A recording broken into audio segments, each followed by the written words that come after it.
Let's go, family. It's your man, DeAndre Saxon, coming to you from beautiful Medellin, Colombia. I just got here yesterday. In this video, I'm going to tell you a crazy story about, I'm like sharing all the stories I've had in Medellin. Obviously, you guys know I'm running retreats here now, so I haven't shared these stories with anybody. So in this one, I'm going to be talking about when I landed in Medellin right before pandemic and quarantine. I want you to imagine this.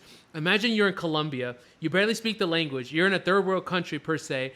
And quarantines are happening. The world's locking down. People are getting shut down. World's shutting down. And you're stuck in Medellin, Colombia. You don't know what's going to happen. Is the world going to blow up? Are people going to riot? You don't have that much money. You don't speak the language. You don't even have a gun. That was me in 2020. So without further ado, let's hop straight into the story time. So how this happened was, you saw my past videos. I was already in Colombia. I had a little bit of experience. But in 2020, I started with my mentor, Bob Proctor, as you guys probably know.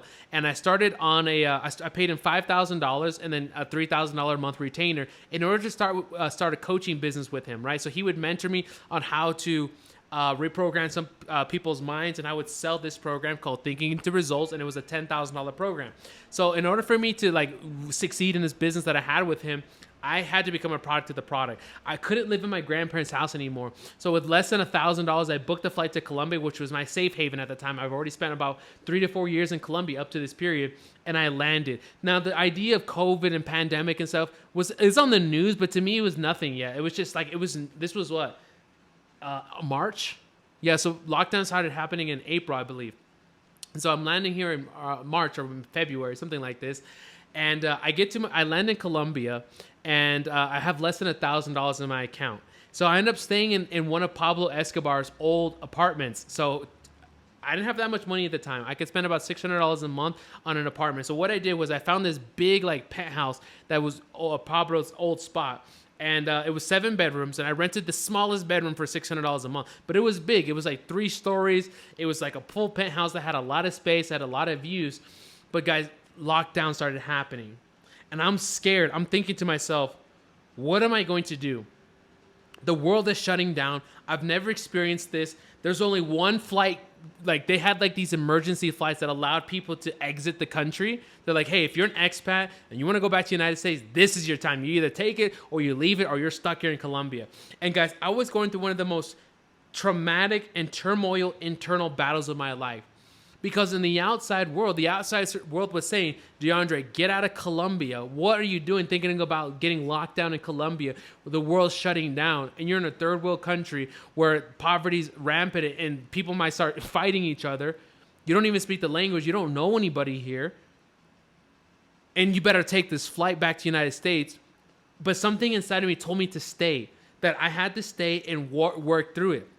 So I stayed focused on my business. I was creating content at that time. Some of my most popular videos to this point are videos where I talked about being stuck in quarantine and being stranded. But really it was by choice, right? I had a choice, take the flight or stay. And I decided to stay, and it was the scariest moment. I remember going to sleep every single night thinking to myself, oh my gosh, should I take the flight? Should I stay? I'm in the Facebook group with other expats because there was a group of us that were also staying. And it was like one of the scariest moments of my life. Because I didn't understand Colombia. It's one thing to come as a tourist, but to fully be ingrained into the country, that takes years, and I haven't even reached that myself. But guys, lockdown started happening, and then I was quarantined. And guys, here's one of the craziest moments. Lockdowns were happening, and I remember sleeping on my couch. And the way this apartment penthouse worked is that it was a private elevator that opened up on my floor. So there was like a doorman, and he would access people. So the only people that could access our elevator or open up on our floor was the people that were staying with us, which was the owner of the home and like one other dude, and then me. So there's only 3 people in the 7-bedroom, penthouse. And I remember sleeping on this couch, and then randomly I look over my shoulder, and there's 2 police officers staring at me. And for some reason, I don't know if the doorman, snitched on me or something, but they came after me, and they said, hey, I need your passport. And I'm scared as shit now. I'm like, wait, what's going on right now? And they said, hey, you're a foreigner. And they were not taking foreigners any lightly. They were like, hey, you're a foreigner right now. We saw that you're outside during these quarantines, and like, if we ever see you outside, you're gonna go to jail. And that's literally my experience during quarantine. I'm scared as shit. I'm like seeing what's going on. These police officers were like, I got snitched on by the doorman, and these police officers are open up on my floor. I'm looking over my shoulder, and I see these 2 policemen saying, you're going to go to jail. Let me see your passport. And they said, if we ever see you leave this house again, you're going to go to jail. Guys, it was literally 30 days that I did not leave my house. I did not leave my house.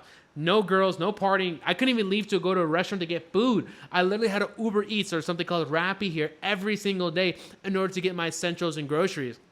And I'm not a cook, but I had to cook my own food. But guys, that was my experience. Now, luckily, I had enough space. I'm the type of guy, I can't live in a little small apartment. So I obviously had a 2-3 bedroom place to work on and a lot of space. But guys, it was the scariest moment. But guys, it was that moment that completely changed my life. I remember starting April, I had less than $1,000. I remember it was like $1,200. And I was thinking to myself, what should I do? Should I go back to the United States and go back to my grandparents' house? I'm studying with this guy, Bob Proctor. I got to pay him $3,000 in a couple weeks. I barely have enough to pay for this apartment. Should I go back? But I stuck in, and that month, April was my first $100,000 month. Because I don't know to this day, maybe because I was focused, maybe because I wasn't going out, maybe because I was studying, maybe because I was taking risks and following my heart. I don't know what happened, but I manifested working with some dream clients at the time.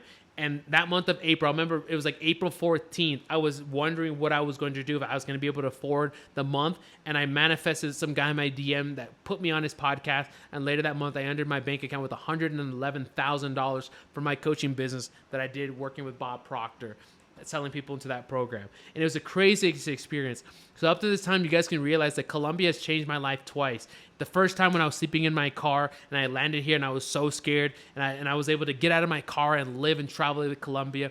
The second time it changed my life when I landed here with just $1,000 and a dream. And I ended that month with over $100,000 and on to earning over $500,000 in 2 or 3 months here in Colombia, because I took a risk and didn't fly back to the United States during the pandemic when I was quote unquote stranded. But really, I was going through the most turmoil time of my life. Do I leave the country? Do I stay? But because I stayed, I ended that year with a 7-figure business and completely changed my life. So guys, that was my story about landing in Medellin, Colombia during quarantine and one of the scariest moments of my life. I'll see you in the next video where I'll tell you more about my experiences living here in Colombia.